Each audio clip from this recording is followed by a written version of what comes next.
السلام عليكم ورحمة الله. بسم الله الحمد لله اللهم صل على محمد وعلى آل محمد كما صليت على إبراهيم وعلى آل إبراهيم إنك حميد مجيد. اللهم بارك على محمد وعلى آل محمد كما باركت على إبراهيم وعلى آل إبراهيم إنك حميد مجيد. സത്യവിശ്വാസികളെ വിശ്വാസിനികളെ, അല്ലാഹു സുബ്ഹാനഹു വ തആലയുടെ നിയമ നിർദ്ദേശങ്ങൾ പരമാവധി പാലിക്കാൻ ശ്രമിച്ചുകൊണ്ട് മുത്തഖീങ്ങളായി ജീവിക്കണേ എന്ന് ഒരിക്കൽ കൂടെ ശ്രദ്ധയിൽപ്പെടുത്തുകയാണ്. റഹ്മാനായ റബ്ബ് സുബ്ഹാനഹു വ തആല ജീവിതാവസാനം വരെ തൗഹീദിൽ അധിഷ്ഠിതമായി തഖ്വയോടുകൂടി ജീവിച്ച് ഈമാനോടുകൂടി മരിക്കുവാനുള്ള തൗഫീഖ് നൽകി നമ്മയെല്ലാം അനുഗ്രഹിക്കുമാറാവട്ടെ. പ്രാർത്ഥന, ഇസ്തിഗാസ, അല്ലാഹുവിനോട് മാത്രം എന്ന പ്രമേയമാണ് ഇവിടെ ചർച്ച ചെയ്യപ്പെടുന്നത്. ലോകത്ത് വന്ന മുഴുവൻ അമ്പിയാക്കളും പറഞ്ഞ ഒരാദർശം. മുജാഹിദ് പ്രസ്ഥാനം ഒരു നൂറ്റാണ്ട് കാലമായി അതിൻ്റെ സംഘടിതമായ വേദികളിൽ ഏറ്റവും അധികം പ്രബോധനം ചെയ്ത മുജാഹിദ് പ്രസ്ഥാനത്തിൻ്റെ ഐഡന്റിറ്റിയായി ഏവരാലും അംഗീകരിക്കപ്പെട്ട ആദർശമാണ് പ്രാർത്ഥനയും ഇസ്തിഗാസയും അല്ലാഹുവിനോട് മാത്രം എന്നത്. ഇപ്പൊ ഏറ്റവും അവസാനം നാം നിർവഹിച്ച നമസ്കാരത്തിലും നമ്മളൊക്കെ പ്രഖ്യാപിച്ച പ്രഖ്യാപനം ഈ ഒരു ആശയ പ്രഖ്യാപനം തന്നെയാണ്.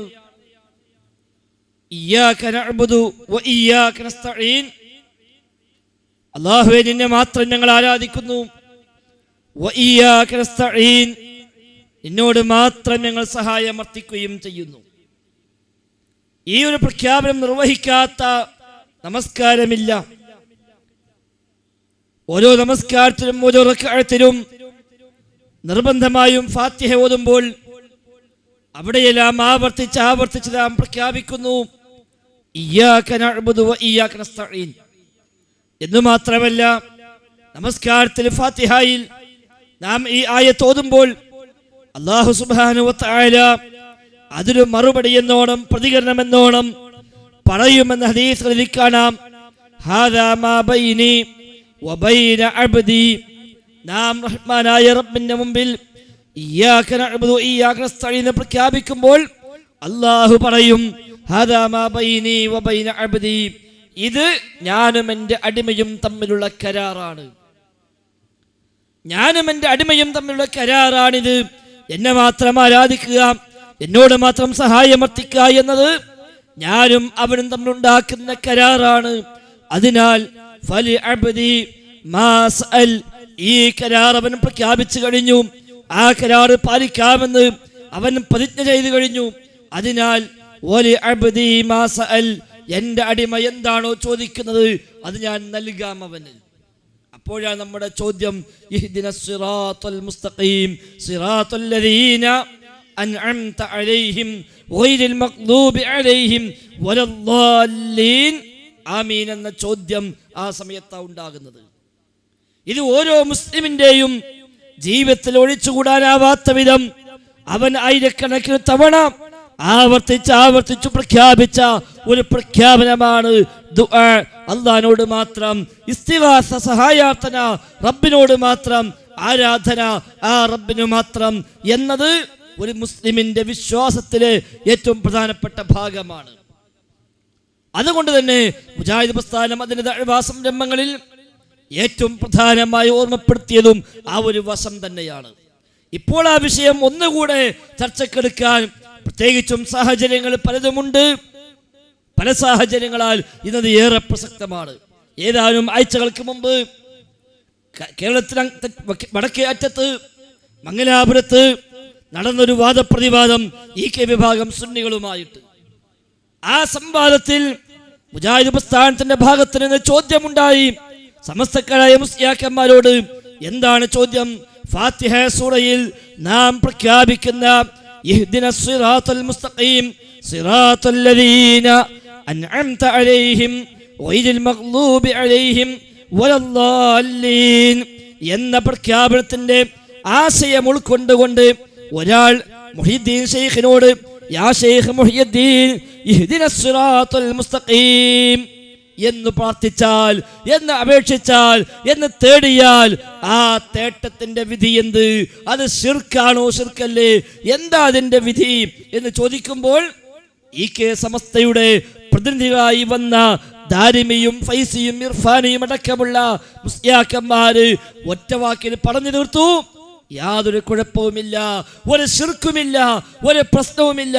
മുഹ്യിദ്ദീൻ ശൈഖ് ലോകത്തിന്റെ സത്താവാണെന്ന് വിശ്വാസമില്ലെങ്കിൽ എന്നാ അവർ മറുപടി പറഞ്ഞത്. നിങ്ങൾക്ക് ലഭ്യമാണ് ആ CD. ഇവിടുത്തെ SKSF ഓഫീസിൽ ഒരു പക്ഷേ ആ CD കിട്ടിയേക്കാം. അവർ അധികമൊന്നും വിതരണം ചെയ്യുന്നില്ല. എന്നാലും ചോദിച്ചാൽ കിട്ടിക്കൂടായ ഇല്ല. ഇല്ലെങ്കിൽ ഇവിടുത്തെ മുജാഹിദോട് ചോദിക്കുക, ഇങ്ങനെ സംവാദ CD ഉണ്ടോ? മംഗലാപുരത്ത് വെച്ച് നടന്ന കഴിഞ്ഞ മാസം 20-ാം തീയതി നടന്ന വാദപ്രതിവാദത്തിലെ CD ഉണ്ടോ? നിങ്ങൾ അന്വേഷിക്കുക. ആ CD-യിൽ 1 അല്ല 2 അല്ല 3 പ്രാവശ്യമാണ് സമസ്തക്കാർ ആവർത്തിച്ചു പറഞ്ഞത് മുഹ്യിദ്ദീൻ ശൈഖ് സൃഷ്ടാവല്ലെന്ന് വിശ്വസിച്ചുകൊണ്ട് ഇഹ്ദിനസ് സിറാത്തൽ മുസ്തഖീം എന്ന് പ്രഖ്യാപിച്ചാൽ, എന്ന് തേടിയാൽ അത് ശിർക്കല്ല, തകരാറില്ല, ഒരു കുഴപ്പവുമില്ല എന്നവർ പറഞ്ഞു കഴിഞ്ഞു. അതുകൊണ്ട് തന്നെ റബ്ബിനോട് പ്രാർത്ഥിക്കാവൂ, റബ്ബിനോട് സഹായം തേടാവൂ. ആ റബ്ബിനപ്പുറത്ത് ഒരു ശൈഖിനോടും ഒരു നബിയോടും ഒരു വലിയനോടും ഒരു ജിന്നിനോടും ഒരു മലക്കിനോടും ഒരു സൃഷ്ടിയോടും സഹായാർത്ഥന പാടില്ല. അത് ശിർക്ക് തന്നെയാണ്. റഹ്മാനായ റബ്ബിനോട് മാത്രമേ അത് നിർവഹിക്കാവൂ എന്നുള്ളത് ഒന്നുകൂടെ തറപ്പിച്ച് ആവർത്തിച്ചു പറയേണ്ടുന്ന സാഹചര്യമില്ല ഉണ്ടായിരിക്കുകയാണ്. അതോടൊപ്പം നൂറ്റാണ്ട് കാലത്തോളമായി സംഘടിതമായ വേദിയും അതിനു മുമ്പേ തന്നെയുള്ള ഒറ്റപ്പെട്ട വ്യക്തികളുടെ പരിശ്രമ ഫലങ്ങളും അതിനപ്പുറത്ത് സഹസ്രാബ്ദങ്ങൾക്ക് മുമ്പ് ലോകത്ത് വന്ന പ്രവാചകന്മാർ അഖിലവും പഠിപ്പിച്ചതുമായ ഇയ്യാക നഅ്ബുദു വ ഇയ്യാക നസ്തഈൻ എന്ന ഈ ആദർശത്തിന്റെ ഏറ്റവും അടിസ്ഥാനമായ അതിന്റെ കടക്കൽ തന്നെ കത്തിവെച്ചുകൊണ്ട് ആ രംഗത്ത് പുതിയ ചില വ്യാഖ്യാനങ്ങളുമായി പുതിയ ചില ആളുകൾ രംഗത്ത് വരികയും ചെയ്തപ്പോഴും ഇത് പറയാതിരിക്കാൻ നിവൃത്തിയില്ല. ഇക്കാലമത്രയും നമ്മളൊക്കെ പഠിച്ചു വെച്ചത് ഇയ്യാക നഅ്ബുദു വ ഇയ്യാക നസ്തഈൻ എന്നതിന് അല്ലാഹ് നിന്നെ മാത്രം ആരാധിക്കുന്നു, നിന്നോട് മാത്രം സഹായം തേടുന്നുവെന്ന. EK സമസ്തയുടെ പഴയകാല നേതാവായിരുന്ന MP മുസ്തഫ അൽ ഫൈസി അയാൾ ഖുർആൻ പരിഭാഷ എഴുതി. ഖുർആന്റെ ചില സൂറത്തുകൾക്ക് മാത്രം. അതിന് 1-ാമത്തെ വാള്യം ഫാത്തിഹ സൂറത്തിന്റെ മാത്രം പരിഭാഷയാണ്. ആ ഫാത്തിഹ സൂറയുടെ പരിഭാഷയിൽ ഇയ്യാക നഅ്ബുദു വ ഇയ്യാക നസ്തഈൻ എന്നതിന് അയാൾ അർത്ഥം കൊടുത്തു, അല്ലാഹുവേ നിന്നെ ഞങ്ങൾ ആരാധിക്കുന്നു, നിന്നോട് ഞങ്ങൾ സഹായം തേടുന്നു. മാത്രം ഒഴിവാക്കി. അതിന്റെ പേരിൽ നാട് മുഴുവനും അതിശക്തമായ പ്രചാരണ പ്രവർത്തനവുമായി മുജാഹിദ് ഇറങ്ങി ചോദ്യം ചെയ്തു. സമസ്തക്കാർ തന്നെ ഇറക്കിയ മറ്റൊരുപാട് പരിഭാഷകൾ KV മുഹമ്മദ് മുസ്ലിയാർ കുറ്റനാട് എഴുതിയ ഖുർആൻ പരിഭാഷയുണ്ട്. പന്താവൂര് മുഹമ്മദ് മുസ്ലിയാർ എഴുതിയ ഖുർആൻ പരിഭാഷയുണ്ട്. റഹ്മത്തുള്ളാഹി ഖാസിമി മുത്തേടം എഴുതിയ ഖുർആൻ പരിഭാഷയുണ്ട്. TK അബ്ദുള്ള മുസ്ലിയാർ എഴുതിയ ഖുർആൻ പരിഭാഷയുണ്ട്. അങ്ങനെ തുടങ്ങി അരഡസനോളം വരുന്ന സമസ്തക്കാരുടെ പരിഭാഷകൾ തന്നെ ഓരോന്നായി എടുത്തു കാണിച്ച് ഇതിലെല്ലാം മാത്രമെന്നർത്ഥമുണ്ട്. പക്ഷേ മുസ്തഫ അൽ ഫൈസിയുടെ പരിഭാഷയിൽ മാത്രമില്ല.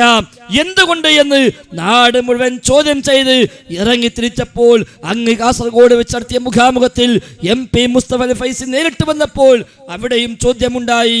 നിങ്ങളുടെ പരിഭാഷയിൽ മാത്രമില്ല, അല്ലാത്ത പരിഭാഷയെല്ലാം മാത്രമെന്ന് കാണുന്നു, അതുകൊണ്ട് മാത്രം എന്നുള്ളതാണോ ശരി, ഇല്ലാത്തതാണോ ശരി എന്ന് ചോദിച്ചപ്പോൾ മുസ്തഫ അൽ ഫൈസി അന്ന് മറുപടി പറഞ്ഞത്, യഥാർത്ഥത്തിൽ മാത്രം എന്നർത്ഥമുണ്ട്, എന്നാൽ പദാർത്ഥത്തിൽ മാത്രം എന്നർത്ഥമില്ല. ഇയ്യാക നസ്തഈൻ യഥാർത്ഥത്തിൽ മാത്രമെന്നുണ്ട്, പദാർത്ഥത്തിൽ മാത്രമെന്നില്ല. അഥവാ അയാൾ എഴുതിയത് യഥാർത്ഥമല്ല എന്ന് അയാൾ തന്നെ അവിടെ സമ്മതിക്കേണ്ടി വന്നു.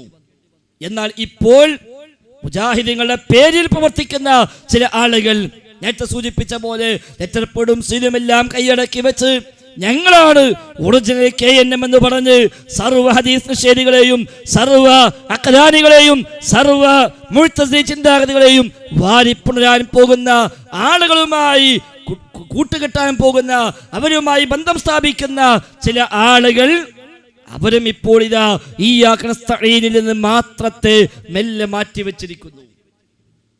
KNM ആണെന്ന് പറയുന്ന, മുജാഹിദാണെന്ന് പറയുന്ന ആളുകൾപ്പെട്ടവർ തന്നെ മാത്രം അവിടെയും ഒഴിവാക്കി.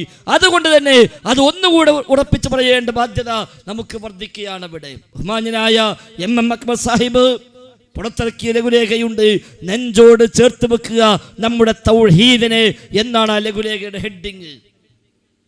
നെഞ്ചോട് ചേർത്ത് വെക്കുക നമ്മുടെ തൗഹീദിനെ എന്ന ഹെഡിങ്ങിൽ MM അക്ബർ സാഹിബ് പുറത്തിറക്കിയ ഒരു ലഘുലേഖയുണ്ട്.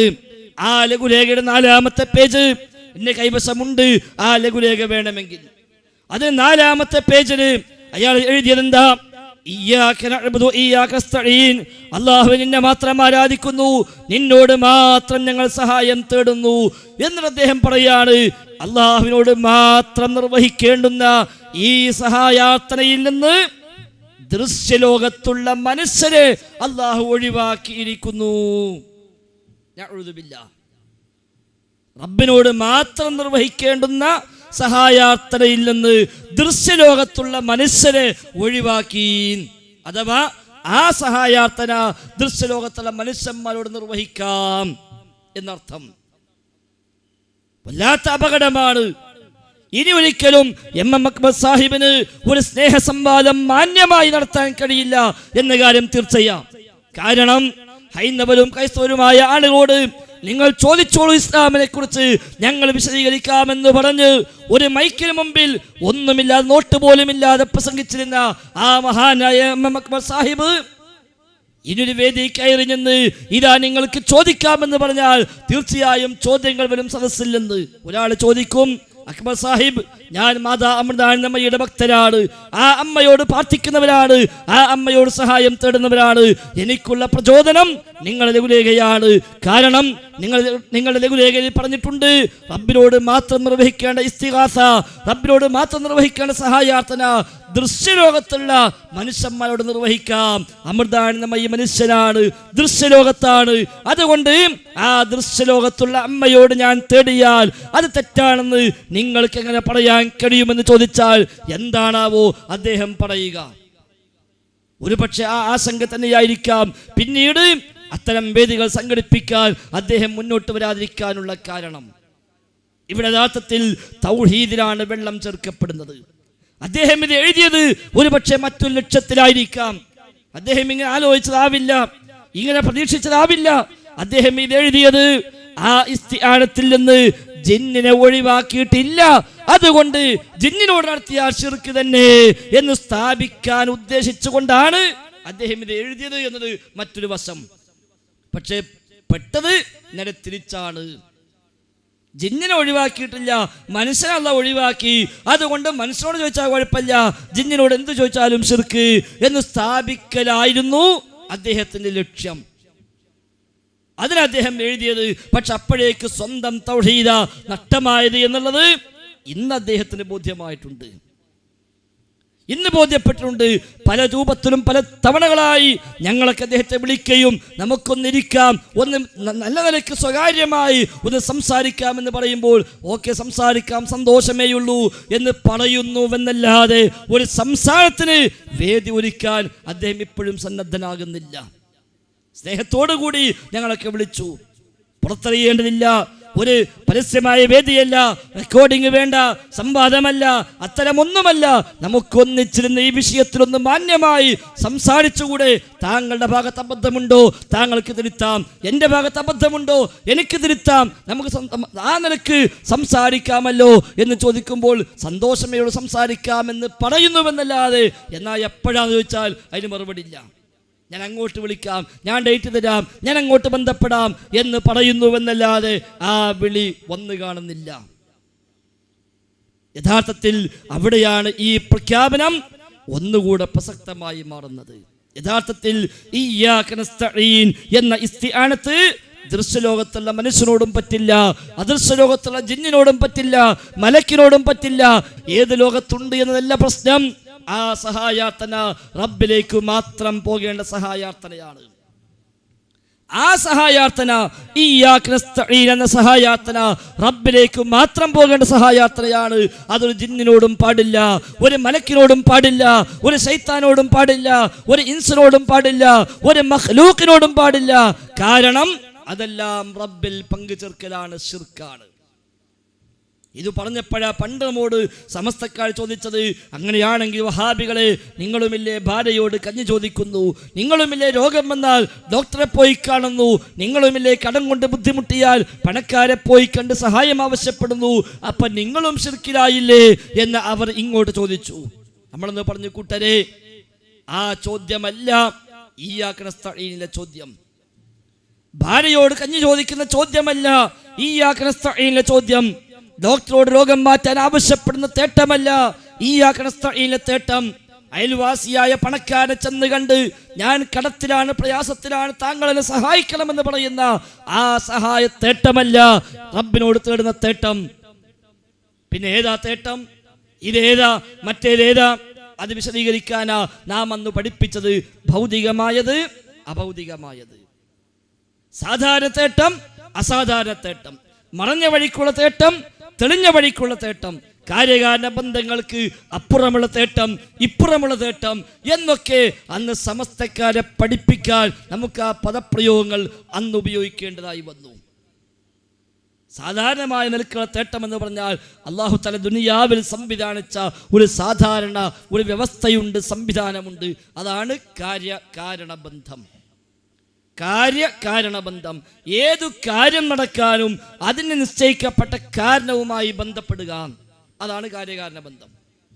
എനിക്ക് നേരെ മനസ്സിലാക്കി, അത്രേ ഉള്ളൂ. ഒരു കാര്യം നടക്കാൻ അതിന് നിശ്ചയിക്കപ്പെട്ട കാരണവുമായി ബന്ധപ്പെടുക, അതാണ് എല്ലാ പടപ്പുകളും ചെയ്യുന്ന പണി. മനുഷ്യന് വിശപ്പുണ്ട്, മൃഗങ്ങൾക്ക് വിശപ്പുണ്ട്, പക്ഷികൾക്ക് വിശപ്പുണ്ട്, ജിന്നുകൾക്ക് വിശപ്പുണ്ട്, പിശാചുക്കൾക്ക് വിശപ്പുണ്ട്. അതൊരു കാര്യമാണ്. വിശപ്പ് മാറണം, ആ കാര്യം നടക്കണം. വിശപ്പ് മാറുക എന്ന കാര്യം നടക്കാൻ ഭക്ഷണം കഴിക്കുക എന്ന കാരണവുമായി ഈ പറയപ്പെട്ടവരെല്ലാം ബന്ധപ്പെടണം. മനുഷ്യന് വിശപ്പ് മാറാൻ എന്താ ചെയ്യുക? ഭക്ഷണം കഴിക്കണം, അതാണ് കാരണം. കാര്യം നടക്കാൻ ആ കാരണവുമായി ബന്ധപ്പെടുക. മൃഗങ്ങൾക്കും പക്ഷികൾക്കും വിശപ്പ് മാറുക എന്ന കാര്യം നടക്കണമെങ്കിൽ അവർക്കും വേണം ഭക്ഷണം കഴിക്കുക എന്ന കാരണവുമായി ബന്ധപ്പെടുക. ജിന്നുകൾക്ക് വിശപ്പുണ്ട്, ആ വിശപ്പ് മാറാൻ അവർ ചെയ്യേണ്ടത് എന്താ? അവരുടെ ലോകത്ത് അവർക്ക് എന്താണോ ഭക്ഷണമായിട്ടുള്ളത് ആ ഭക്ഷണം ഒരു കഴിക്കണം. അഥവാ കാര്യകാരണ ബന്ധത്തിന്റെ അടിസ്ഥാനത്തിലാണ് എല്ലാവരും മുന്നോട്ട് പോകുന്നത്. ഒരുത്തൻ്റെ കാര്യകാരണ ബന്ധം മറ്റൊനെ അപേക്ഷിച്ച് വ്യത്യസ്തമായിരിക്കാം. നമ്മൾ കഴിക്കുന്ന ഭക്ഷണമല്ല മൃഗങ്ങൾ കഴിക്കുന്നത്, ആ ഭക്ഷണമല്ല പക്ഷികൾ കഴിക്കുന്നത്, ആ ഭക്ഷണമല്ല മത്സ്യങ്ങൾ കഴിക്കുന്നത്, ആ ഭക്ഷണമാവില്ല ജിന്നുകൾ കഴിക്കുന്നത്. അതുകൊണ്ട് പക്ഷി മൃഗങ്ങളും അതേപോലെ മത്സ്യങ്ങളുമൊക്കെ നമ്മളെ സംബന്ധിച്ച് കാര്യകാരണ ബന്ധത്തിന് പുറത്താണെന്നല്ല. അവർക്ക് അവരുടേതായ കാര്യകാരണ ബന്ധം, നമുക്ക് നമ്മുടേതായ കാര്യകാരണ ബന്ധം. ജിന്നിനും മലക്കിനുമെല്ലാം അങ്ങനെ തന്നെയാണ്. സൃഷ്ടികൾക്കെല്ലാം കാഴ്ചയുണ്ട്, കേൾവിയുണ്ട്, അറിവുണ്ട്, ചിന്താശേഷിയുള്ള ജീവികളുണ്ട്. ഇതെല്ലാം അവർക്ക് നിശ്ചയിച്ച വ്യവസ്ഥ പ്രകാരം അവർ സഞ്ചരിക്കുന്നു, അവർ പ്രവർത്തിക്കുന്നു, അവർ കാണുന്നു, അവർ കേൾക്കുന്നു. എല്ലാം അവർക്ക് നിശ്ചയിച്ച വ്യവസ്ഥ പ്രകാരം അവരെല്ലാം ജനിക്കുന്നു, മരിക്കുന്നു. എല്ലാ ജീവികളും ജനിക്കുന്നു, മരിക്കുന്നു. ജിന്നുകൾ ജനിക്കുന്നു, മരിക്കുന്നു. അതേപോലെ മൃഗങ്ങളും പക്ഷികളും ജനിക്കുന്നു, മരിക്കുന്നു. മനുഷ്യരും ജനിക്കുന്നു, മരിക്കുന്നു. മലക്കുകൾ അള്ളാഹു പ്രത്യേകമായി സൃഷ്ടിക്കുന്നു. അവർക്ക് സമയമാകുമ്പോൾ റബ്ബ് മരണം നിശ്ചയിക്കുന്നു. എല്ലാവർക്കും മരണമുണ്ട്. കുല്ലു മൻ അലൈഹാ ഫാൻ വയബ്ഖാ വജ്ഹു റബ്ബിക ദുൽ ജലാലി വൽ ഇക്റാം. എല്ലാവരും മരിക്കും, റബ്ബ് മാത്രം ബാക്കിയാകും. ഹദീസിൽ കാണാം, ഖിയാമത്തിന്റെ മുന്നോടിയായുള്ള ഊത്ത്, ആ സൂറിലെ ഊത്തോട് കൂടി എല്ലാവരും മരിക്കും. അള്ളാഹു വിശുദ്ധ ഖുർആൻ സൂറത്ത് സുമറിൽ പരിചയപ്പെടുത്തിയിട്ടുണ്ട്. ഫസ്വഇഖ മൻ ഫിസ് സമാവാതി വമൻ ഫിൽ അർദ് ഇല്ലാ മൻ ശാ അല്ലാഹ്. സൂറിൽ ഊതപ്പെട്ട് കഴിഞ്ഞാൽ ഫസ്വഇഖ മൻ ഫിസ് സമാവാതി വമൻ ഫിൽ അർദ്, ആകാശങ്ങളിലും ഭൂമിയിലുമുള്ള എല്ലാവരും അതോടുകൂടി ബോധമറ്റ് വീഴും, മരിച്ചു വീഴും. ഇല്ലാ മൻ ശാ അല്ലാഹ്, അള്ളാഹു ഉദ്ദേശിച്ചവർ ഒഴികെ. അള്ളാഹു ഉദ്ദേശിച്ചവർ ഒഴികെ ബാക്കി എല്ലാവരും മരിക്കും. ആരാണ് ഈ ഉദ്ദേശിച്ചവർ? ആരായി അള്ളാഹു ഉദ്ദേശിച്ചവർ? തഫ്സീറിൽ പല ചർച്ചകൾ കാണാം, ചില ഹദീസുകൾ കാണാം. അതിൽ വന്ന പൊതുവായ ചില ചർച്ചകൾ ഇബ്നു കസീർ റഹിമഹുല്ലാഹി പോലുള്ള മുഫസ്സിരീങ്ങൾ രേഖപ്പെടുത്തിയത് കാണാം. ജിബ്രീൽ അലൈഹിസ്സലാത്തു വസ്സലാം, മീകായിൽ അലൈഹിസ്സലാത്തു വസ്സലാം, ഇസ്രാഫീൽ അലൈഹിസ്സലാത്തു വസ്സലാം, മലക്കുൽ മൗത്ത് അലൈഹിസ്സലാം, ഈ 4 പേരാണ് അവിടെ ബാക്കിയാവുക. ആദ്യഘട്ടത്തിൽ ബാക്കി അതാ. മലക്കുൽ മൗത്തിൽ റൂഹിനെ പിടിക്കുന്ന പണിയാ. ഇസ്രാഫീലാവട്ടെ ഊതാൻ ഏൽപ്പിക്കപ്പെട്ടവരാ. അങ്ങനെ മലക്കുൽ മൗത്ത് വന്ന് റബ്ബിനോട് പറയുമെന്ന, റബ്ബേ എല്ലാവരുടെയും റൂഹിനെ പിടിച്ചു കഴിഞ്ഞു. റബ്ബിന്റെ ചോദ്യം, ഇനി ആരാ ബാക്കിയുള്ളത്? മലക്കുൽ മൗത്തിന്റെ മറുപടി, ജിബ്രീലും മീകായിലും ഇസ്രാഫീലും ഞാനും നീയും ബാക്കിയുണ്ട് റബ്ബേ.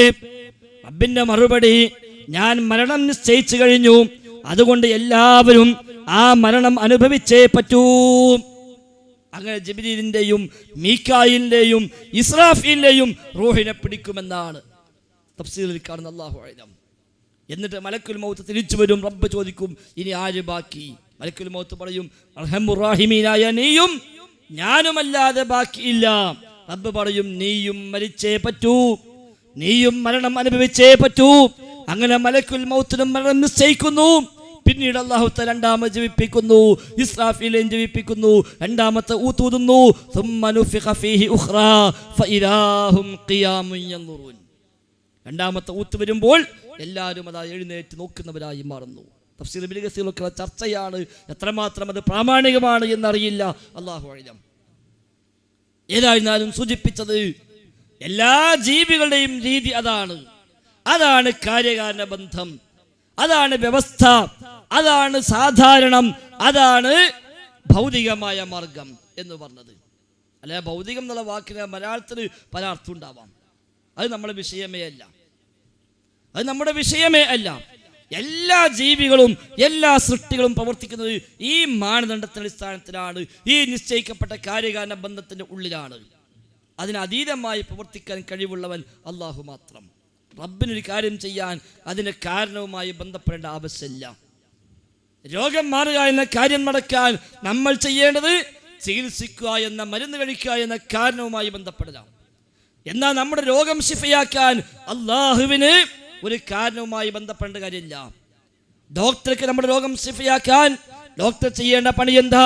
നമ്മെ പരിശോധിച്ച് രോഗം നിശ്ചയിച്ച് അതിന്റെ മരുന്ന് എന്താന്ന് മനസ്സിലാക്കി ആ മരുന്ന് എഴുതി തന്ന് അത് വാങ്ങാൻ ആവശ്യമായ സംവിധാനം ചെയ്ത് ആ മരുന്ന് വാങ്ങി നമ്മൾ കഴിച്ചാൽ ഇൻഷാ അല്ലാഹ് സുഖപ്പെടും. അതാണ് കാര്യകാരണ ബന്ധം. എന്നാ റബ്ബ് ഉദ്ദേശിക്കുക നമ്മൾ അസുഖം മാറ്റാൻ. അള്ളാഹ്ക്ക് അതിനുള്ള മരുന്നും കാര്യം കൊണ്ടുവന്ന് എത്തിച്ചെന്നിട്ട് എന്നാ ഇത് ദിവസം 3 നേരം കഴിച്ചോ എന്നാൽ ഞാൻ മാറ്റിത്തരാ എന്നല്ല റബ്ബിന്റെ രീതി. ഇന്നമാ അംറുഹു ഇദാ അറാദ ശൈഅ അൻ യഖൂല ലഹു കുൻ ഫയകൂൻ. വല്ലതും റബ്ബ് ഉദ്ദേശിച്ചാൽ ഉണ്ടാകട്ടെ എന്ന് പറഞ്ഞാൽ മതി, അതുണ്ടാവും. അള്ളാഹുവിന് കാരണവുമായി ബന്ധപ്പെടേണ്ടതില്ല. മനുഷ്യർക്ക് കാരണവുമായി ബന്ധപ്പെടണം, ജിന്നുകൾക്ക് കാരണവുമായി ബന്ധപ്പെടണം, മലക്കുകൾക്ക് കാരണവുമായി ബന്ധപ്പെടണം. കാരണങ്ങൾക്ക് അതീതമായ കഴിവുള്ളവൻ റഹ്മാനായ റബ്ബ്. അതുകൊണ്ട് കാരണങ്ങളുമായി ബന്ധപ്പെടാം നിശ്ചയിക്കപ്പെട്ട വഴികളിൽ. മൃഗങ്ങളെ നമുക്ക് ഉപയോഗപ്പെടുത്താം അല്ലാഹ് നിശ്ചയിച്ച പരിധികൾ പാലിച്ചുകൊണ്ട്. ഭക്ഷണത്തിന് മൃഗങ്ങളെ ഉപയോഗിക്കാം എന്ന് പറഞ്ഞാൽ എല്ലാ മൃഗത്തിനും തിന്നാൻ പറ്റോ? ഇല്ല. പൂച്ചയെ പറ്റോ, നായയെ പറ്റോ, പട്ടിയെ പറ്റോ? പറ്റില്ല. എന്തുകൊണ്ട്? കാര്യകാലബന്ധത്തിന് പുറത്തായതുകൊണ്ടല്ല. അള്ളാഹു അനുവദിച്ചില്ല. ഏത് ജീവിയെയും അള്ളാഹു നിശ്ചയിച്ച പരിധിക്കുള്ളിൽ നിന്നുകൊണ്ട് ഈ ഭൗതികമായ തലത്തിൽ ഉപയോഗപ്പെടുത്താം. മൃഗമായി, വാഹനമായി ഉപയോഗിക്കാം, ലോഡ് ചുമക്കാൻ ഉപയോഗിക്കാം, മാംസമായി ഉപയോഗിക്കാം. അവരെ കൊണ്ട് നമുക്ക് ഉപയോഗിക്കാൻ പറ്റാവുന്ന മേഖലകൾ ഏതെല്ലാം അള്ളാഹു അനുവദിച്ചുവോ അതെല്ലാം നമുക്ക് ഉപയോഗപ്പെടുത്താം. എന്നാൽ ജിന്നുകളെ ഉപയോഗിക്കാൻ അള്ളാഹു അനുവദിച്ചില്ല. ജിന്നുകളെ ഉപയോഗിക്കാൻ അള്ളാഹു അനുവദിച്ചില്ല. അതുകൊണ്ട് അവരുമായുള്ള യാതൊരു ബന്ധവും നമുക്ക് പാടില്ല. ജിന്നുകളെ ഉപയോഗിക്കാൻ അള്ളാഹു അനുവദിച്ചില്ല. അതുകൊണ്ട് ജിന്നുകളുമായുള്ള ഒരു ബന്ധവും പാടില്ല, ഒരു ഇടപാടും പാടില്ല. അവരുടെ ഭാഗത്തുനിന്ന് ഒരു ഉപകാരവും നമുക്ക് കൈപ്പറ്റുവാനോ ആ നിലക്കുള്ള ഇടപാടുകൾ നടത്തുവാനോ അത്തരം ബന്ധങ്ങൾ സ്ഥാപിക്കുവാനോ നമുക്ക് പാടില്ല. ആ വിലക്ക് മറികടന്ന് ഉപയോഗിക്കുന്ന മനുഷ്യന്മാർ ലോകത്തുണ്ടാകും. സിഹ്ർ ചെയ്യുന്ന ആളുകൾ, ജ്യോത്സ്യന്മാർ, സിദ്ധന്മാർ, പണിക്കന്മാർ, കണക്കന്മാർ, തങ്ങന്മാർ, ബീവിമാർ, ഖോജമാർ, മുസ്ലിയാക്കന്മാർ തുടങ്ങി ചികിത്സയുമായി ബന്ധപ്പെട്ട് രംഗത്ത് വരുന്ന സിദ്ധവേഷം കെട്ടുന്ന എല്ലാവരും ശൈത്താനെ പൂജിച്ച്, ജിന്നിനെ പൂജിച്ച് ശൈത്താന്റെ ആൾക്കാരായി രംഗത്ത് വരുന്ന പിശാചിന്റെ ഏജന്റുമാരാണ്. പേര് ഒരു പക്ഷേ തങ്ങളെന്നായിരിക്കാം, പേര് ബീവി എന്നായിരിക്കാം, ഖോജ എന്നായിരിക്കാം, മുസ്യാൻ എന്നായിരിക്കാം, പണിക്കരെന്നോ കണക്കരെന്നോ ആയിരിക്കാം. ഏത് പേര് പറഞ്ഞാലും എല്ലാം ചെയ്യുന്നത് ഒന്നാണ്. എല്ലാവരും പിശാചിന്റെ ഏജന്റുമാരാണ്, പിശാചിന്റെ കൂട്ടാളികളാണ്. വിശ്വാസികൾക്കത് പാടില്ല, ആ മാർഗം അനുവദിക്കപ്പെട്ടില്ല. എന്നാൽ ഈ കാര്യകാല ബന്ധങ്ങൾക്ക് അതീതമായ സഹായം റഹ്മാനായ റബ്ബ് മാത്രമേ ചെയ്യൂ. അത് മുഹീദ്ദീൻ ശൈഖ് ചെയ്യുമെന്നൊരാൾ വിശ്വസിച്ചാൽ അവിടെ ശിർക്ക് വന്നു. അത് ജിന്ന് ചെയ്യുമെന്ന് വിശ്വസിച്ചാൽ അവിടെ ശിർക്ക് വന്നു. അത് മലക്ക് ചെയ്യുമെന്ന് വിശ്വസിച്ചാൽ അവിടെ ശിർക്ക് വന്നു. അത് ദൃശ്യലോകത്തുള്ള മനുഷ്യൻ ചെയ്യുമെന്ന് വിശ്വസിച്ചാലും അവിടെ ശിർക്ക് വന്നു. അതുകൊണ്ടാണ് ജീവിച്ചിരിപ്പുള്ള ദൃശ്യലോകത്തുള്ള അമൃതാനന്ദ മയ്യെ ആരാധിക്കുന്നത് ആരാധനയായി മാറിയത്. അതുകൊണ്ടാണ് അവർ ദൃശ്യലോകത്തുണ്ട് എന്നതുകൊണ്ട് ആരാധന ആവാതിരിക്കൂല. അവർ ഏത് ലോകത്താവട്ടെ, ചെയ്യുന്നവന്റെ വിശ്വാസം എന്ത്, അവന്റെ ധാരണ എന്ത്, അവൻ തേടുന്ന തേട്ടം ഏതു മാർഗത്തിൽ, അതനുസരിച്ച് അത് ആരാധന ആവുകയും ആകാതിരിക്കുകയും ചെയ്യുന്നു. അതേ അമൃതാനന്ദമയ്യോട് അവരുടെ ഹോസ്പിറ്റലിൽ പോയി ഫ്രീ ആയിട്ട് ഒരു ചികിത്സ ആവശ്യപ്പെട്ടാലോ അത് അവരോട് പ്രാർത്ഥനയല്ല. അപ്പോൾ ഏത് ലോകത്തുള്ളവരോട് ചോദിച്ചു എന്നതല്ല, മറിച്ച് ഏതു മാനദണ്ഡത്തിൽ, ഏതു മാർഗത്തിൽ ചോദിക്കുന്നു, വിശ്വാസം എന്ത്, അവിടെയാണ് ശിർക്കും തൗഹീദും വേർതിരിയുക. മുഹീദ്ദീൻ ശൈഖ് നമ്മുടെ ഈ ശബ്ദം ഇപ്പോൾ കേൾക്കുന്നു എന്നൊരാൾ വിശ്വസിച്ചാൽ അത് ശിർക്കാണ്. നാട്ടിലെ സമസ്തക്കാർ വിശ്വസിക്കുന്നു ശൈഖ് നമ്മളെ കാണുന്നുണ്ട്, ശൈഖ് നമ്മുടെ സദസ്സിൽ ഹാജരാകുന്നുണ്ട്, ശൈഖ് നമ്മളെ എല്ലാം അറിയുന്നുണ്ട് എന്ന് സമസ്തക്കാർ വിശ്വസിക്കുന്നു. നമ്മൾ പറയുന്നത് ശിർക്കാണ്.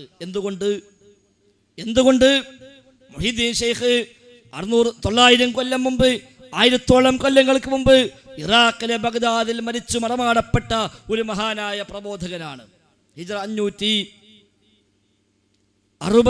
അദ്ദേഹം വഫാത്തായി. ഹിജ്റ 560 അഥവാ 900 കൊല്ലങ്ങൾക്ക് മുമ്പ് അദ്ദേഹം വഫാത്തായി. 470 ജനിച്ചു, 560 മരിച്ചു. 90 കൊല്ലം ജീവിച്ചു. 560 അദ്ദേഹം മരിച്ചു. 900 കൊല്ലമായി അദ്ദേഹം മരിച്ചിട്ട്. അതുകൊണ്ട് ഇറാഖിലെ ബഗ്ദാദിൽ ഇന്ന് അദ്ദേഹം ജീവിച്ചിരിപ്പുണ്ടെങ്കിൽ പോലും അദ്ദേഹത്തിന് അവിടുന്ന് ഇങ്ങോട്ട് കാണാൻ കഴിയില്ല. പിന്നെയല്ലേ മരിച്ചു മണ്ണടിഞ്ഞു പോയിട്ട്. എന്നാലും കാണുമെന്നാണ് നിങ്ങൾ പറയുന്നത് എങ്കിൽ അദ്ദേഹത്തെ അല്ലാഹു കൊടുത്ത ഭൗതികമായ കണ്ണുണ്ടല്ലോ, ആ കണ്ണുകൊണ്ടുള്ള കാഴ്ചയല്ലല്ലോ ഉദ്ദേശിക്കുന്നത്. നമ്മുടെ വിളി അദ്ദേഹം കേൾക്കുമെന്നാണെങ്കിൽ അദ്ദേഹത്തെ റബ്ബ് നൽകിയ ഭൗതികമായ കാതുണ്ടല്ലോ, ആ കാത് കൊണ്ടുള്ള കേൾവിയല്ലല്ലോ ഉദ്ദേശിക്കുന്നത്. അതിനതീതമായ കാഴ്ചയും അതിനതീതമായ കേൾവിയും, ദൂരം പ്രശ്നമല്ലാത്ത, കാലം പ്രശ്നമല്ലാത്ത, ജീവിതവും മരണവും പ്രശ്നമല്ലാത്ത, ഖബറിനുള്ളിലാണെങ്കിലും പുറത്താണെങ്കിലും വ്യത്യാസമില്ലാതെ കാണാനും കേൾക്കാനുമുള്ള കഴിവ്, അതാണ് അഭൗതികമായ കഴിവ്. അതാണ് ഭൗതികമായ സംവിധാനങ്ങൾക്ക് അപ്പുറമുള്ള കഴിവ്. അത് ശൈഖിനുണ്ടെന്ന് വിശ്വസിച്ചാൽ തന്നെ റബ്ബിൽ പങ്കു ചേർത്തു. അള്ളാഹുവിന്റെ വിശേഷണം ശൈഖിന് വകവെച്ചു കൊടുത്തു. തേടേണ്ട കാര്യമില്ല.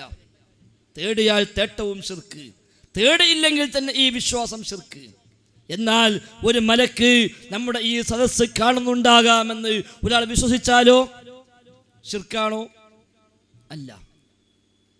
ഒരു മലക്ക് ഈ സദസ്സ് ഇപ്പോൾ കാണുന്നുണ്ടാകും, ഈ ശബ്ദം കേൾക്കുന്നുണ്ടാകും, ഇത് രേഖപ്പെടുത്തുന്നുണ്ടാകും എന്ന വിശ്വാസം ശിർക്കല്ലെന്ന് മാത്രമല്ല നമ്മുടെ വിശ്വാസത്തിന്റെ ഭാഗം കൂടിയാണ്. മാ യൽഫിദു മിൻ ഖൗലിൻ ഇല്ലാ ലദൈഹി റഖീബുൻ അതീദ്. ഏതൊരു വാക്കുച്ചരിക്കുന്നുവെങ്കിലും സൂക്ഷ്മമായി നിരീക്ഷിക്കുന്ന നിരീക്ഷകൻ എല്ലാം രേഖപ്പെടുത്താതെ പോകുന്നില്ല. സൂറത്ത് ഖാഫ്. അതുകൊണ്ട് നമ്മുടെ വിശ്വാസത്തിന്റെ ഭാഗമാണ് എൻ്റെ ഈ സംസാരം. മലക്ക് ശ്രദ്ധിക്കുന്നു, മലക്ക് രേഖപ്പെടുത്തുന്നു, മലക്ക് കേൾക്കുന്നു, മലക്കറിയുന്നു. അതെന്റെ വിശ്വാസമാണ്. അത് ശിർക്കാണോ? അത് ശിർക്കാണോ? ഒരിക്കലുമല്ല. എന്നാൽ ഈ സംസാരം ഈ പ്രദേശത്ത് എവിടെയെങ്കിലും ഉണ്ടാകാൻ സാധ്യതയുള്ള ഒരു ജിന്ന് ഇപ്പോൾ കേൾക്കുന്നുണ്ടാകും എന്ന് വിശ്വസിച്ചാലോ? ഇവിടെ എവിടെയെങ്കിലും ജിന്നുണ്ടാകും, ശൈത്താൻ ഉണ്ടാകും. ജിന്നിപ്പെട്ട ദുഷിച്ചവരാണല്ലോ ശൈത്താന്മാർ. ജിന്നിപ്പെട്ട ദുഷിച്ചവർ അതാ ശൈത്താന്മാർ. അത് ഷിഹാബ് എടുക്കാൻ പറഞ്ഞ പോലെ ചിലർക്ക് ജിന്നുണ്ട് തന്നെ ഇപ്പോഴാണ് മനസ്സിലായത്. ഇവിടെ നാട്ടിൽ ചെന്നപ്പോൾ അവിടുന്ന് നമ്മുടെ പ്രവർത്തകനും പറഞ്ഞു, എന്നെപ്പറ്റി പള്ളിക്ക് വലിയ ആരോപണം. അവർ പറയുന്നത് എന്താ? നമ്മളെ ഇന്ന ആളുണ്ടല്ലോ, അയാൾ ജിന്നുണ്ട് എന്ന് പറഞ്ഞ ആളാ, അതുകൊണ്ട് ഓൻ്റെ മുജാഹിദ് നമുക്ക് വേണ്ടാന്ന്. ജിന്നുണ്ടെന്ന് ഓൻ പറയുന്നുണ്ട്, അതുകൊണ്ട് ഓൻ്റെ മുജാഹിദ് വേണ്ടാന്നാ. അവിടെ ഇപ്പോഴും പല മനുഷ്യന്മാരുള്ളത്. ജിന്നുണ്ട് എന്ന് വിശ്വസിക്കാൻ വയ്യ. ഓലെ പറഞ്ഞിട്ട് കാര്യമില്ല. കേരള ജംഇയ്യത്തുൽ ഉലമയുടെ പ്രസിഡന്റായി ഇപ്പോഴും അറിയപ്പെടുന്ന TK മുഹ്യിദ്ദീൻ ഉമരി, അദ്ദേഹം അനാരോഗ്യവാനാണ്, അങ്ങേയറ്റം രോഗിയാണ്. അള്ളാഹു ശിഫ നൽകുമാറാവട്ടെ. അദ്ദേഹം 2 ദിവസം മുമ്പ് പറഞ്ഞത്, ജിന്നുകൾ നമ്മെ കാണുമെന്നോ നമ്മുടെ ശബ്ദം കേൾക്കുമെന്നോ വിശ്വസിച്ചാൽ തന്നെ ശിർക്കാണ്. ഒരു പക്ഷെ അനാരോഗ്യം കൊണ്ട് ആരെങ്കിലും പറഞ്ഞ് പറ്റിച്ചിട്ട് ഒരു പക്ഷെ അദ്ദേഹം ഏറ്റുപറഞ്ഞ ആവാനേ സാധ്യതയുള്ളൂ, അല്ലെങ്കിൽ അദ്ദേഹം അത് പറയില്ല. ജിന്നുകൾ നമ്മെ കാണുമെന്നോ കേൾക്കുമെന്നോ വിശ്വസിച്ചാൽ തന്നെ ശിർക്ക്. അപ്പൊ ഹദീസ് മാത്രമല്ല, ആയത്തുകളും പലതും തള്ളേണ്ടി വരും. മടവൂരിയാക്ക് തൽക്കാലം ഹദീസേ തള്ളേണ്ടി വന്നിട്ടുള്ളൂ. ആയത്ത് ചില ദുർവ്യാഖ്യാനിച്ചേക്കാം. അബ്ദുസ്സലാം സ്വലമി പറഞ്ഞു, ജിന്നും മലക്കും അദൃശ്യമാണ്, അഭൗതികമാണെന്ന് പറഞ്ഞതുകൊണ്ട് അയാൾക്ക് പറയേണ്ടി വന്നു, ജിന്നും മലക്കും നമ്മളെ സഹായിക്കുന്നു വിശ്വസിക്കാൻ പറ്റൂല, ഉപദ്രവിക്കുന്നു വിശ്വസിക്കാൻ പറ്റില്ല. കാരണം സഹായിക്കുകയാണെങ്കിൽ അഭൗതിക സഹായമായി, ഉപദ്രവിക്കുകയാണെങ്കിൽ അഭൗതിക ഉപദ്രവമായി. ആ സഹായവും ഉപദ്രവവും റബ്ബിൽ നിന്നേ ഉണ്ടാകൂ, ഇവരിൽ നിന്നുണ്ടാവില്ല. അപ്പോഴാ മൂപ്പരോട് ചോദ്യം വന്നത്, എങ്കിൽ ബദറിൽ മലക്കിറങ്ങി എന്ന് ഖുർആൻ പറഞ്ഞിട്ടുണ്ടല്ലോ. ബദറിൽ മലക്കിറങ്ങി എന്ന് ഖുർആനിലുണ്ടല്ലോ, അതെന്താ ചെയ്യാ? അദ്ദേഹം പറഞ്ഞു, ഇല്ല, ബദറിൽ മലക്കിറങ്ങിയിട്ടില്ല. ബദർ യുദ്ധത്തിൽ മലക്കിറങ്ങിയിട്ടില്ല, യുദ്ധം ചെയ്തിട്ടില്ല. സലാം സല്ലമയുടെ തൗഹീദും നവയാഥാസ്ഥികളുടെ വ്യതിയാനവും എന്ന പുസ്തകത്തിന്റെ 12ാമത്തെ പേജിൽ കാണാം, മലക്കിറങ്ങി യുദ്ധം ചെയ്തിട്ടില്ല. അപ്പൊ ഖുർആനായത്തോ അതിന് മുമ്പ് ഒപ്പിച്ചുണ്ടാക്കി. അള്ളാഹു പറഞ്ഞത് 5000 മലക്കുകളെ ഇറക്കുന്നുവെന്ന സന്തോഷ വാർത്ത ഞാൻ നിങ്ങൾക്ക് നൽകുന്നു എന്നാണോ ആയത്തിലുള്ളത്? മൂപ്പര് പറഞ്ഞെന്താ? അത് 5000 മലക്കുകളെ ഇറക്കുന്നുവെന്ന സന്തോഷ വാർത്ത നൽകുന്നതേ ഉള്ളൂ, ഓലെ ഇറക്കിയെന്നില്ലല്ലോ എന്നാ. സന്തോഷ വാർത്ത നൽകിയെന്നുള്ളത്, ഇറങ്ങിയെവിടെ, യുദ്ധം ചെയ്തെവിടെ, അത് പറഞ്ഞിട്ടില്ല എന്ന് പറഞ്ഞ് രക്ഷപ്പെടുക ചെയ്തത്. അത് മാത്രമല്ല, മറ്റു പലതും അയാൾ ദുർവ്യാഖ്യാനിച്ചു. ദജ്ജാല് അയാൾ പറഞ്ഞ അങ്ങനെ ദജ്ജാലൊന്നുമില്ല, ഖിയാമത്തിന് മുമ്പ് വരാനുള്ളൊരു അടയാളമായി ദജ്ജാലൊന്നുമില്ല. കാരണം മൂപ്പര് പറഞ്ഞ എന്താ? നൂഹ് നബി അലൈഹി സ്വലാം മുതൽ ഇങ്ങോട്ട് എല്ലാ പ്രവാചകന്മാരും ദജ്ജാലിനെ കുറിച്ച് തൻ്റെ സമൂഹത്തെ താക്കീത് ചെയ്തിട്ടുണ്ട് എന്ന് ഹദീസിൽ കാണാം. അപ്പൊ മൂപ്പര് ചോദിക്കുക, ഖിയാമത്ത് നാളിൽ അന്ന് വരാനുള്ളതാണെങ്കിൽ എന്തിനാ ഇപ്പൊ നൂഹ് നബി ബേജാറാകണത്? എന്തിനാ മൂസാ നബി താക്കീത് ചെയ്യുന്നത്? എന്തിനാ ഇബ്രാഹിം നബി താക്കീത് ചെയ്യുന്നത്? അപ്പൊ അന്ന് അവസാന കാലത്ത് വരാനുള്ള ഒന്നല്ല എന്ന് മനസ്സിലായില്ലേ? പിന്നെ എന്താ ദജ്ജാല്? അതിന് മൂപ്പര് പറഞ്ഞത് എന്താ? സത്യവും അസത്യവും കൂട്ടിക്കുഴച്ച് അവതരിപ്പിക്കുന്ന പണ്ഡിതന്മാർക്കും പ്രസ്ഥാനങ്ങൾക്കും പറയുന്ന പേരാണ് ദജ്ജാല്. അപ്പൊ ചില ഹദീസിൽ കാണാം, അവൻ ഒറ്റക്കണ്ണനാണ്, ദജ്ജാല് ഒറ്റക്കണ്ണനാണ് എന്ന് ഹദീസിൽ കാണാം. അതിന് അദ്ദേഹം പറഞ്ഞ എന്താ? ഒറ്റക്കണ്ണൻ എന്ന് പറഞ്ഞാൽ വിഷയത്തിന്റെ ഒരു ഭാഗം മാത്രം അവതരിപ്പിക്കുന്നവൻ എന്നാണ് അർത്ഥം. അതാണ് ഒറ്റക്കണ്ണൻ. വിഷയത്തിന്റെ ഒരു വശം മാത്രം അവതരിപ്പിക്കുക, മറ്റേ വശം അവതരിപ്പിക്കാതിരിക്കുക. ആ ഒരു അർത്ഥത്തിലാണ് ഒറ്റക്കണ്ണൻ എന്ന് പറഞ്ഞത് എന്നുകൂടി മൂപ്പർക്ക് ദുർവ്യാഖ്യാനിക്കേണ്ടി വന്നു. അതൊക്കെ ഈ ദൃശ്യ മദർശത്തിന് മൂപ്പർക്ക് പറ്റിയ അബദ്ധമാണ്, അതിനെല്ലാമുള്ള കാരണം എന്ന് കൂടി നമ്മൾ മനസ്സിലാക്കേണ്ടതുണ്ട്. ഏതായിരുന്നാലും ഈ വിഷയത്തിന് കാര്യമായ അബദ്ധം അവർക്ക് പറ്റി. ഞാൻ പറഞ്ഞു വന്നത്, ജിന്നുകൾ ഈ ശബ്ദം കേൾക്കുന്നുണ്ടാകാം എന്നൊരാൾ വിശ്വസിച്ചാൽ ആ വിശ്വാസം ശിർക്കല്ല. എന്നാൽ മരിച്ച ഒരു ജിന്ന് ഈ ശബ്ദം കേൾക്കുന്നുണ്ടാകുമെന്ന് ചോദിച്ചാലോ? മരിച്ച ഒരു ജിന്ന്, ആ ജിന്ന് ഈ ശബ്ദം ഇപ്പോഴും കേൾക്കുന്നുണ്ട് എന്ന് വിശ്വസിച്ചാലോ അത് ശിർക്കായി. എന്നാൽ ലോകത്ത് എവിടെങ്കിലുമുള്ള ജിന്ന് അവൻ എവിടെയാണെങ്കിലും നമ്മുടെ ഈ സംസാരം കേൾക്കുന്നുണ്ട് എന്നാണെങ്കിലോ അതും ശിർക്കായി. എന്നാൽ ഇവിടെ ജിന്നുണ്ടെങ്കിൽ ആ ജിന്ന് കേൾക്കുന്നുണ്ടാകും വിശ്വസിച്ചാലോ ആ വിശ്വാസം ശിർക്കല്ല. അപ്പൊ എന്തേ വ്യത്യാസം? ഇവിടെ ഉള്ള ജിന്നും ഇല്ലാത്ത ജിന്നും, മരിച്ച ജിന്നും അല്ലാത്ത ജിന്നും തമ്മിൽ എന്തേ വ്യത്യാസമുള്ളത്?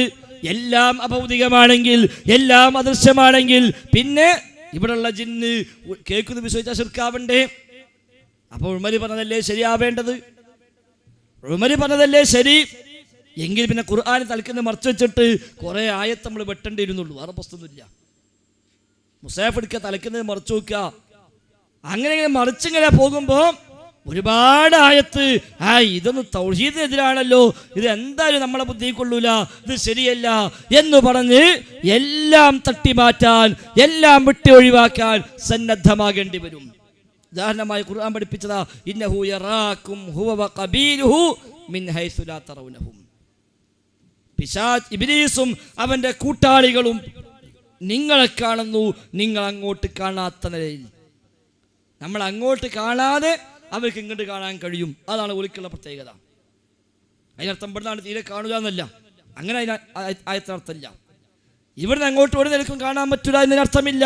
പക്ഷെ അങ്ങോട്ട് കാണാതെ ഇങ്ങോട്ട് കാണാൻ അവർക്ക് കഴിയുന്നു. അതാണ് അവർക്കുള്ള പ്രത്യേകത. ഇവിടെ പറഞ്ഞത് ഇവിടുന്ന് നമ്മളെ കണ്ടാലും നമുക്ക് അങ്ങോട്ട് കാണാൻ കഴിയില്ല. പിന്നെ കാണാൻ കഴിയും എങ്ങനെ? അവര് മനസ്സ് വെച്ചിട്ട് ഒരു രൂപം മാറി വരണം. മനുഷ്യരൂപത്തിലോ അല്ലാത്ത രൂപത്തിലോ ഒക്കെ വരികയാണെങ്കിൽ അപ്പം കാണാം, അല്ലെങ്കിലോ കാണാൻ കഴിയില്ല. രക്തം സഞ്ചരിക്കുന്ന നേരത്തെ പിശാച് സഞ്ചരിക്കുമെന്ന് പറഞ്ഞു, നമ്മൾ കാണുന്നില്ല. അപ്പൊ ഈ ആയത്ത് എന്താ ചെയ്യുക? വിശ്വസിക്കാൻ പറ്റില്ല, ശിർക്കായി മാറും. പുതിയ വ്യാഖ്യാനപ്രകാരം ഈ ആയത്ത് തൗഹീദിനെതിരാ. അവൻ ഇങ്ങോട്ട് കാണുന്നു പറയാൻ പറ്റുമോ? ആ കാഴ്ച അഭൗതികമായ കാഴ്ച, അഭൗതിക കാഴ്ചയോ റബ്ബിന് മാത്രം, അതുകൊണ്ട് കാണുന്നു പറയാൻ പറ്റൂല.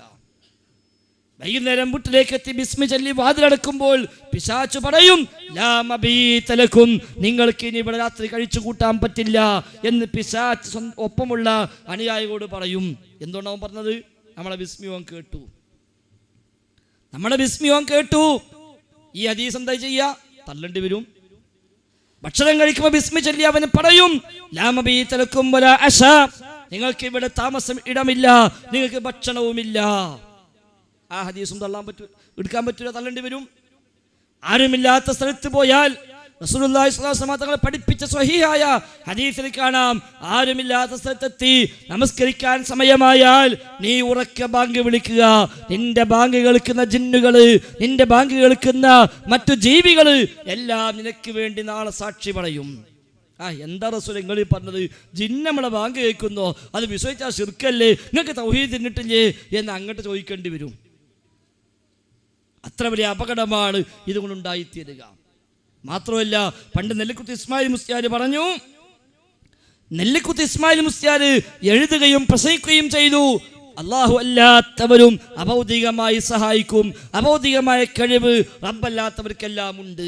ജിന്നിനുണ്ട്, മലക്കിനുണ്ട്, മഹാന്മാർക്കുണ്ട്. അയാളുടെ അഖീദത്തു സുന്ന എന്ന പുസ്തകത്തിന്റെ 547 പേജിൽ കാണാം. അബ്ദുൽ ഹമീദ് ഫൈസി അമ്പലക്കടവ് എഴുതിയ തെറ്റിദ്ധരിക്കപ്പെട്ട തൗഹീദ് എന്ന പുസ്തകത്തിന്റെ ഒരുപാട് പേജുകളിൽ അയാൾ എഴുതി, വസ്തുതാപരമായി ചിന്തിച്ചാൽ അഭൗതികമായ കഴിവുകൾ അല്ലാഹു അല്ലാത്ത പലർക്കുമില്ലേ, ജിന്നുകൾക്കില്ലേ, മലക്കുകൾക്കില്ലേ, മഹാന്മാർക്കില്ലേ. അമ്പലക്കടവിന്റെ പുസ്തകം തെറ്റിദ്ധരിക്കപ്പെട്ട തൗഹീദ്. അത് നമ്മളൊക്കെ പറഞ്ഞു, ഇല്ല കൂട്ടരെ, അഭൗതിക കഴിവ് ആർക്കുമില്ല, അഭൗതിക കഴിവ് മഹാന്മാർക്കില്ല, ജിന്നിനില്ല, മലക്കിനില്ല, റബ്ബിന് മാത്രം. 2002 സലാം സലമി പറഞ്ഞത് ശരിയല്ല, ജിന്നും മലക്കും അഭൗതികാണ്. പക്ഷെ ഒരു കഴിവില്ല, ഓർക്ക് നമ്മളെ സഹായിക്കാൻ കഴിയില്ല, ഉപദ്രവിക്കാൻ കഴിയില്ല. അപ്പം ഉപ്പടി ചോദിച്ചു, അങ്ങനെയാണെങ്കിൽ സിഹർ ചെയ്യുമ്പോൾ സിഹർ ഫലിക്കുന്നു, അത് ഫലിക്കാൻ കാരണം പിശാച് സേവയാണ് എന്ന് KNM പാഠപുസ്തകത്തിലുണ്ടല്ലോ. KNM ഇപ്പോഴും പഠിപ്പിക്കുന്ന പാഠപുസ്തകത്തിൽ ഇപ്പോഴും കാണാം ഒരു പാഠം, സിഹർ എന്ന അധ്യായം. അത് ആ അധ്യായം ആരംഭിക്കുന്ന അങ്ങനെയാണ്. പിശാചിനെ ഉപയോഗപ്പെടുത്തിക്കൊണ്ട് ചെയ്യുന്ന ചില ക്ഷുദ്ര കൃതികളാണ് സിഹിർ എന്നറിയപ്പെടുന്നത്. ഇപ്പോഴും പഠിപ്പിക്കുന്ന പാഠപുസ്തകം 5ാം ക്ലാസ്സിലാണ് എൻ്റെ ഓർമ്മ. അപ്പൊ ഈ സിഹിറിൽ പിശാചിന് ഇടപെടലുണ്ട്, പിശാച് സഹായിക്കുന്നുണ്ട്. ഇതെങ്ങനെ വിശ്വസിക്കാം?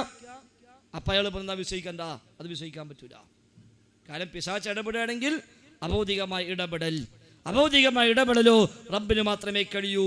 അതുകൊണ്ട് സിഹിറില്ല, സിഹിറിന് യാഥാർത്ഥ്യമില്ല, കണ്ണേറില്ല, പിശാചു ബാധയില്ല, ജിന്നു ബാധയില്ല, ആ വക ഒന്നുമില്ല എന്ന് അയാൾക്ക് പറയേണ്ടി വന്നു. അപ്പൊ കൊണ്ടുപോയി കൊടുത്തല്ല, ഇത് ബുഖാരിയുണ്ടല്ലോ, മുസ്ലിമിനുണ്ടല്ലോ, ഹദീസ് ഇങ്ങനെ കൊടുത്തു. മൂപ്പര് കംപ്ലീറ്റ് തള്ളി. അവസാനം മൂപ്പര് പറഞ്ഞു, ബുഖാരിയിൽ 60 ഹദീസ് ഞാൻ ദഈഫാക്കിയിട്ടുണ്ട്. കാരണം ദഈഫ് ആക്കിയില്ലെങ്കിൽ മൂപ്പര് തൗഹീദ് പൊടിയും. അതുകൊണ്ട് 60 ഹദീസ് മൂപ്പര് ദഈഫാക്കി. അപ്പൊ നമ്മളെ പൂളക്കൊണ്ട മൊയ്തീൻ സുലമി കുഴിപ്പുറത്തുകാരൻ അദ്ദേഹം പറഞ്ഞു 60 ഒന്നല്ല 110 ഹദീസ് കുഴപ്പമുള്ളതുണ്ട് ബുഖാരിയിൽ. പറഞ്ഞു എത്രത്തോളം പറഞ്ഞു? മൊയ്തീൻ സുലമി പറഞ്ഞു സിറാത്ത് പാലമില്ല, അങ്ങനത്തെ പാലൊന്നുമില്ല, അതൊരു ആലങ്കാരിക പ്രയോഗ. അബ്ദുസ്സലാം സുല്ലമി അയാളുടെ ബുഖാരി പരിഭാഷയിൽ എഴുതി വെച്ചു, സിറാത്ത് പാലം ഇല്ലെന്ന് ഈ ഹദീസ് വ്യക്തമാക്കുന്നു. ഏത് ഹദീസ്? പരലോകത്തെ പല കാര്യങ്ങളും പറഞ്ഞ ഹദീസ് ഉണ്ട്. പരലോകത്തെ പല വിഷയങ്ങളും പരാമർശിക്കുന്ന ദീർഘമായൊരു ഹദീസ് ബുഖാരി വന്നത്. ആ ഹദീസിൽ സിറാത്തിനെ പറ്റി പരാമർശമില്ല. വേറെ സിറാത്തിൽ ഇല്ലാന്നിട്ടില്ല, സിറാത്തിനെ പറ്റി ആ ഹദീസിലില്ല, വേറെ പല ഹദീസിലുണ്ട്. ആ ഹദീസിൽ സിറാത്തിനെ പറ്റിയില്ല. അപ്പൊ മൂപ്പരവിടെ അടിക്കുറിപ്പ്, സിറാത്ത് പാലം ഇല്ലെന്ന് ഈ ഹദീസ് വ്യക്തമാക്കുന്നു. മൊയ്തീൻ സുലമി പറഞ്ഞത് സിറാത്തുണ്ട്, പക്ഷെ പാലൊന്നുമല്ല. കാരണം പാലമാണെങ്കിൽ ജിസ്ർ എന്ന വാക്കാണ് അറബിയിൽ ഉപയോഗിക്കുക. ഇവിടെ സിറാത്ത് എന്നാണ് ഉപയോഗിച്ചത്, ജിസ്ർ എന്നല്ല.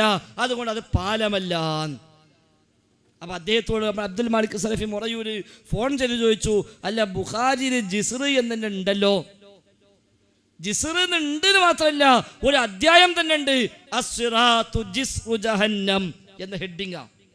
സിറാത്ത് എന്നാൽ ജിസ്റു ജഹന്നം, ജഹന്നമിന്റെ ജിസ്റാണ്, പാലമാണ് എന്ന് തന്നെ ബുഖാരിയിൽ ഒരു ഹെഡിങ് ഉണ്ടല്ലോ എന്നാ. അപ്പൊ മൂപ്പരിയെ അങ്ങനെയുണ്ടോ ബുഖാരി ചോദിച്ചത്? അപ്പൊ മൂപ്പർക്ക് ഉള്ളതിനെ അറിഞ്ഞിട്ടില്ല, ആണ്ട് വെറുതെ പറയുന്നത് അങ്ങനെ പാലൊന്നുമില്ല. 110 ഹദീസ് കുഴപ്പമുള്ളതുണ്ടെന്നാ മൂപ്പര് കണ്ടുപിടിച്ചത്. പക്ഷെ ഉമർ ഇപ്പൊ പറഞ്ഞ പ്രഖ്യാപന പ്രകാരം ചുരുങ്ങിയത് 600 ഹദീസും ഒരു 60 ആയത്തെങ്കിലും തൽക്കാലം മാറ്റി വെക്കേണ്ടി വരും. എന്നാലും ഇനിയിപ്പോൾ തൗഹീദ് നിലനിൽക്കുള്ളൂ. അക്ബർ സാഹിബിന്റെ വിശദീകരണ പ്രകാരം ഇയ്യാക നസ്തഈൻ മാത്രം വിട്ടും വേണം, പിന്നെ മാത്രം ആവശ്യമില്ല. അള്ളാഹുവെ നിന്നോട് സഹായം തേടുന്നു, ദൃശ്യലോകത്തുള്ള മനുഷ്യന്മാരും സഹായം തേടുന്നു, അത് മാത്രമല്ല, മാത്രം ആവശ്യമില്ല. അപ്പൊ EKAP സുന്നികൾ ഒരേ സ്വരത്തിൽ എഴുതി, അഭൗതികമായ കഴിവുകൾ മഹാന്മാർക്കുണ്ട്, ജിന്നുകൾക്കുണ്ട്, മലക്കുകൾക്കുണ്ട്. അബ്ദുസ്സലാം സുലൈം എഴുതി, ജിന്നും മലക്കും അദൃശ്യമാണ്, അഭൗതികമാണ്. അയാളുടെ തൗഹീദും നവയാഥാസ്ഥികളുടെ വ്യതിയാനവും എന്ന പുസ്തകത്തിന്റെ 1-ാമത്തെ അധ്യായത്തിൽ 1-ാമത്തെ പാരഗ്രാഫ് അതാണ്. 1-ാമത്തെ അധ്യായം 1-ാമത്തെ പാരഗ്രാഫ് അത് അദ്ദേഹം എഴുതിയെന്താ? ജിന്നും മലക്കും അഭൗതികമാണ്. അതുകൊണ്ട് ജിന്നുകൾക്കും മലക്കുകൾക്കും വല്ല തരത്തിലും വല്ലവനെയും സഹായിക്കാൻ കഴിയുമെന്ന് വല്ലവനും വിശ്വസിച്ചാൽ ആ വിശ്വാസം തന്നെ ശിർക്കാണ്. ജിന്നും മലക്കും സഹായിക്കുന്നു വിശ്വസിച്ചാൽ ശിർക്ക്. എന്തുകൊണ്ട്? സഹായിക്കുകയാണെങ്കിൽ അഭൗതിക സഹായം, അഭൗതിക സഹായമോ റബ്ബ് മാത്രമേ ചെയ്യൂ, അത് ജിന്നും ചെയ്യുന്നു വിശ്വസിച്ചാൽ ശിർക്ക് വന്നു. 2012 വരെ ഒറ്റക്കെട്ടായി അദ്ദേഹത്തിന് നീങ്ങിയ ആളുകൾ. പക്ഷേ 2012 3 ആള് തിരിഞ്ഞിട്ട് പറയാ മൂപ്പര് പറഞ്ഞാണ് ശരി. ഹനീഫ് കായ്ക്കൊണ്ട ഭാഷയിൽ പറഞ്ഞാൽ മൂവർ സംഘം. ഹനീഫ് കായ്ക്കൂടി സ്ഥിരമായിട്ട് അങ്ങനെയാണ് പ്രയോഗിക്കാറുള്ളത്. ഞങ്ങൾ മൂവർ സംഘവും നാസർ സുല്ലമിയും എന്നാ മൂപ്പര് പറച്ചിലുള്ളത്. അങ്ങനെ തന്നെ ആയിക്കോട്ടെ, കുഴപ്പമില്ല. അപ്പൊ ഈ മൂവർ സംഘവും കൂട്ടത്തിൽ കൂടിയ സാക്ഷാൽ മടവൂരി ആശയം ഇന്നും സ്വീകരിക്കുന്ന നാസർ സുല്ലമിയും 4 ആളും കൂടെ യൂണിയനായിട്ട് പറഞ്ഞു സലാം സുല്ലമി പറഞ്ഞത് ശരിയാണ്. അബ്ദുസ്സലാം സുല്ലമിന്റെ വാചകമാ ശരി. 2012 വരെ പറഞ്ഞതോ മൂപ്പര് പറഞ്ഞത് ശരിയല്ല. എത്രയോ സ്ഥലത്ത് പ്രസംഗിച്ചു മാത്രമല്ല, കോഴിക്കോട് കൊയിലാണ്ടി നന്ദിയിൽ EK സുന്നികളെ കോളേജിന് മുമ്പിൽ ഹമീദ് ഫൈസി അമ്പലക്കടവ് വന്ന് പ്രസംഗിച്ചു പോയി. മുജാഹിദീങ്ങളെ തൗഹീദ് പൊളിഞ്ഞിരിക്കുന്നു, അവർ ജിന്നിന്റെ കഴിവ് അംഗീകരിച്ചിരിക്കുന്നു, ജിന്നോട് തേടാൻ തുടങ്ങിയിരിക്കുന്നു എന്ന് പറഞ്ഞ് 2007 ഏപ്രിൽ മാസത്തെ ഇസ്ലാഹി മാസിക അബ്ദുൽ ജബ്ബാർ മൗലവിയുടെ ലേഖനമെടുത്ത് പൊക്കിയിട്ട് അമീർ ഫൈസി പ്രസംഗിച്ചതിന് മറുപടി പറഞ്ഞപ്പോൾ ഹനീഫ് കായക്കൂടെ അന്ന് പറഞ്ഞു, ജിന്നുകളോട് തേടാമെന്ന് ഏതെങ്കിലും മുജാഹിദുകൾ എവിടെങ്കിലും എഴുതിയതായി ഒരൊറ്റ വാചകം കാണിച്ചാൽ അത് കോപ്പിയെടുത്ത് ഈ അങ്ങാടി ഒട്ടിച്ചാൽ നാളെ മഗ്രിബ് നമസ്കാരത്തിന് ശേഷം നന്ദിയിലെ സലഫി പള്ളി പൂട്ടിയിട്ട് ചാവി ഖുറാഫിയാള കോളേജ് കൊണ്ട് ഏൽപ്പിക്കും എന്ന് ഹനീഫ് കായക്കൂടെ പ്രസംഗിച്ചു. കുറച്ചു കാലം കഴിഞ്ഞപ്പോൾ അമീർ ഫൈസി തിരഞ്ഞെടുക്കാൻ തുടങ്ങി ആ ചാവി ഇവിടെ കിട്ടുക എന്നുള്ളതൊക്കെ. കാരണം എന്താ, അതേ കായക്കൂടി അതേ ഇസ്ലാഹ് പിടിച്ചിട്ട് പറഞ്ഞു ജിന്നോട് തേടാമെന്നാണ് ജബ്ബാർ മൗലവിയുടെ വാദം. പിന്നെ കായക്കൂടി ആ വഴിക്ക് പോയില്ല. ഞങ്ങൾ ഇന്നലെ പോയി സക്കരിയ സുലാഹിയും ഞാനും അതേപോലെ നസ്രുദ്ദീൻ റഹ്മാനിയും സയ്യിദ് ദാരിമിയും അബ്ദുൽ ജബ്ബാർ മൗലവിയും അടക്കം ചെന്ന് നന്ദി ദാറുസ്സലാം കോളേജിൽ നിന്ന് നോക്കിയാൽ കാണുന്ന ദൂരത്ത് ഇന്നലെ മുഖാമുഖം നടത്തി. ദാറുസ്സലാമിനെ കുട്ടികളോട് ആദ്യമേ മുൻകൂട്ടി പറഞ്ഞു, ഇതാ മുഖാമുഖമുണ്ട്, നിങ്ങൾ വരണം ചോദിക്കാൻ. അവിടുത്തെ SKSF കത്ത് കൊടുത്തു, നിങ്ങൾ വരണം ചോദിക്കാൻ. കോക്കസുകാട് പറഞ്ഞു മുഖാമുഖമുണ്ട്, നിങ്ങൾക്കും വരാം. മടവൂരിനോട് പറഞ്ഞു നിങ്ങൾക്കും വരാം. എന്നിട്ട് ഇന്നലെ മുഖാമുഖം നടത്തി. ഞങ്ങൾ പറഞ്ഞു, ഇതാ സക്കരിയ സുലാഹി ഇവിടെയുണ്ട്, ജബ്ബാർ മൗലവി ഇവിടെയുണ്ട്, നിങ്ങൾക്ക് ചോദിക്കാം, അതുകൊണ്ട് കടന്നു വരൂ എന്ന് പറഞ്ഞിട്ട് ഒരൊറ്റ മനുഷ്യൻ പോലും കയറി വന്നില്ല, ഒരാൾ പോലും വന്നില്ല. അപ്പൊ നമുക്ക് മനസ്സിലായി ഒരിക്കൽ ചാവി അത്യാവശ്യമില്ല. കാരണം എന്താ, ഓര് പറഞ്ഞത് എന്തായിരുന്നു, ജിന്നും മലക്കും മഹാന്മാരും അഭൗതികാണ്. കായക്കൂടി ഇപ്പൊ എന്താ പറഞ്ഞു, ജിന്നും മലക്കും അഭൗതികാണ്, ഇനി മഹാന്മാരെ ബാക്കിയുള്ളൂ. അപ്പൊ അതുകൊണ്ട് ഇനിയിപ്പോ ചാവി അവിടുത്തെ നോട്ട് നമുക്ക് അത്യാവശ്യമില്ല എന്ന് അവർക്ക് മനസ്സിലായിട്ടുണ്ടാവും. യഥാർത്ഥത്തിൽ അവിടെയാണ് ഇപ്പോൾ എത്തിപ്പെട്ടിരിക്കുന്നത്. 2007 ഫെബ്രുവരി 16 വിചിന്തനം വാരിക, 2007 ഫെബ്രുവരി 16 വിചിന്തനം വാരിക. ആ വാരികയിൽ എഴുതി വെച്ചത് എന്താ, ജിന്നും മലക്കും അഭൗതികമാണെന്ന് ബുദ്ധിയും വകതിരിവുമുള്ള ഒരാളും പറയുകയില്ല എന്ന. ജിന്നും മലക്കും അഭൗതികമാണെന്ന് ബുദ്ധിയും വകതിരിവുമുള്ള ഒരാളും പറയുകയില്ല എന്ന് 2007 ഫെബ്രുവരി 16 വിചിന്തനം വാരികയിൽ ആരാ എഴുതിയത്? അബ്ദുൽ ഖാദിർ കരുവമ്പൊയിൽ. അബ്ദുൽ ഖാദിർ കരുവമ്പൊയിൽ എഴുതുകയാ 2007 ഫെബ്രുവരി 16 അതിലെഴുതി, ജിന്നും മലക്കും അഭൗതികമാണെന്ന് ബുദ്ധിയും വകതിരിവുമുള്ളവർ പറയുകയില്ല. എന്നാൽ 6 കൊല്ലം കഴിഞ്ഞപ്പോൾ മറ്റൊരു വിചിന്തനം, എന്താ ഹെഡിങ്? ജിന്ന് ഭൗതികമല്ല, അഭൗതികം തന്നെ. ഇതിലെഴുതി അഭൗതികാന്ന് ബുദ്ധിയും വകതിരിവുള്ളവും പറയില്ല, ഇതിലെഴുതി ഭൗതികമല്ല അഭൗതികം തന്നെ. അപ്പൊ ഞങ്ങളൊക്കെ തീരുമാനിച്ചു, എന്നാ പിന്നെ ബുദ്ധിയും വകതിരിവില്ലാത്ത ഈ പണിക്ക് നമ്മളില്ല, അത്രയേ ഉള്ളൂ, വേറെ ഒന്നും സംഭവിച്ചിട്ടില്ല. ഇതെടുക്കണോ?